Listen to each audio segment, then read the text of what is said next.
Palalakasin muli ng PNP ang Anti-Drug Abuse Council sa mga barangay para hulihin ang mga maliliit na tulak ng droga. Pero hindi raw yan magiging madugo.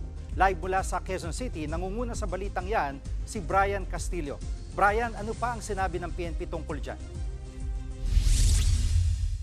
Gigi, bukod nga sa paghuli sa mga big time na sindikato ng droga, ay hahabulin na rin daw muli ng PNP itong mga small time pushers o yung mga nagbebenta ng illegal na droga sa mga eskinita at sa mga lansangan.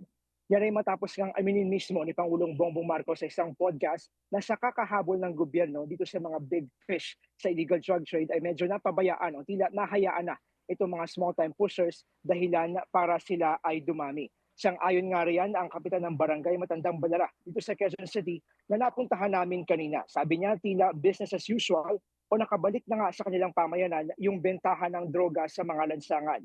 Garapalan at tila may fiesta nga raw ang mga pusher na walang takot na nakikipagtransaksyon sa kung sino-sino. Patunay din daw niyan yung dumadaming mga krimen sa kanilang barangay gaya ng nakawan at pangho-hold up kung saan ang mga sangkot ay posibleng mga durugista umano. Sa ngayon, nasa halos 600 daw sa kanilang barangay ang maituturing na aktibo sa drugs watch list. Sabi ng PNP, ito mismo ang kanilang aaksyonan kaya muling palalakasin ang mga barangay Anti-Drug Abuse Council o BADAC. Gamit ang listahan na binubuo ng BADAC o yung drugs watch list, magsasagawa raw ng mga operasyon ng PNP para maasawata ang illegal na droga. Gayunpaman, Gigi, giniit ng pulisya na wala ng tokhang at hindi rin magiging marahas yung kanilang mga ikakasang anti-illegal drug operations laban dito sa mga small-time pushers. Alinsunod na rin daw yan sa bilin sa kanila ni Pangulong Bongbong Marcos na tiyaking maayos at legal ang lahat ng proseso sa kanilang mga operasyon. Gigi?